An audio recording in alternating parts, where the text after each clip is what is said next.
नमस्कार साथियों, हमारे YouTube चैनल पर आपका बहुत बहुत स्वागत है। मोस्ट वेलकम है। अब आप देखिए, हम आपको एक क्वेश्चन बता रहे हैं जिसको जो चैप्टर नंबर 3 से आता है, जिसका नाम है भारतीय अर्थव्यवस्था के क्षेत्र, यानी कि the sectors of the Indian economy. तो देखिए, उसमें से एक मोस्ट इंपॉर्टेंट क्वेश्चन है जो आपको निश्चित ही बहुत ही इंपॉर्टेंट है और आपको याद कर लेना चाहिए। वो क्या है कि प्रच्छन्न बेरोजगारी से आप क्या समझते हैं, शहरी एवं ग्रामीण क्षेत्रों से उदाहरण देकर व्याख्या कीजिए। तो देखिए, प्रच्छन्न बेरोजगारी क्या है। सबसे पहले तो आपको ऐसा लिखना है कि यह एक ऐसी परिस्थिति है जिसमें एक प्रक्रिया में आवश्यकता से अधिक श्रमिक कार्य कर रहे होते हैं। इसमें प्रत्येक व्यक्ति कुछ ना कुछ कार्य कर रहा होता है, लेकिन किसी को भी पूर्ण रोजगार प्राप्त नहीं है, यानी कि हम कहें तो किसी को भी पूरी तरह से रोजगार नहीं मिल रहा है। अब उदाहरण क्या है, मान लो 1 हेक्टेयर भूमि है। 1 हेक्टेयर भूमि, उसको जोतने के लिए 10 मजदूरों की आवश्यकता है, लेकिन साथियों 10 की अपेक्षा 15 भी काम कर रहे हैं। अर्थात इस परिस्थिति में यहाँ 5 मजदूर छिपे हुए बेरोजगार हैं। कैसे हैं साथियों? छिपे हुए बेरोजगार हैं। और ऐसी अवस्था में यदि अतिरिक्त मजदूर कौन है यहाँ साथियों?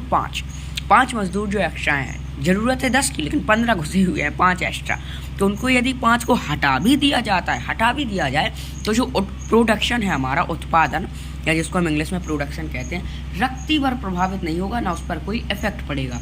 तो साथियों, ये थी प्रच्छन्न बेरोजगारी, जो कि हमने आपको इसकी डेफिनेशन बताई और हमने इसका आपको एग्जाम्पल बताया। अब आप देखिए, हमारा अगला क्वेश्चन है। हम 2 ही क्वेश्चन कराएंगे, जो कि हमारा लास्ट क्वेश्चन है। असंगठित क्षेत्रक, यानी कि असंगठित क्षेत्रक को हम इंग्लिश में कहते हैं अनऑर्गेनाइज्ड सेक्टर्स। तो साथियों, हम असंगठित क्षेत्रक को इंग्लिश में क्या कहते हैं? Unorganised sectors. अब ये होते क्या हैं? सबसे पहले तो मैं आपको बताऊं असंगठित क्षेत्रक क्या होते हैं। तो देखिए साथियों, ऐसे क्षेत्र को हम असंगठित क्षेत्र कहते हैं जो कि सरकार के साथ स्थापित नहीं है और जिसमें निश्चित और सुसंगत रोजगार की स्थिति नहीं होती है, सिचुएशन नहीं होती है। उसे हम क्या कहते हैं?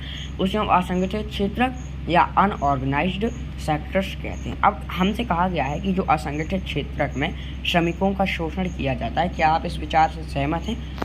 तो हम क्या लिखेंगे इसके आंसर में? हाँ, मैं इस विचार से सहमत हूँ कि असंगठित क्षेत्र में श्रमिकों का शोषण किया जाता है। इसमें इसके पीछे कई कारण हैं, जैसे कि पहला कारण क्या है साथियों? इस क्षेत्रक में काम करने वालों को कम वेतन मिलता है। इस क्षेत्रक में काम करने वालों को क्या है? कम वेतन मिलता है। और दूसरा हम रीजन क्या लिखेंगे?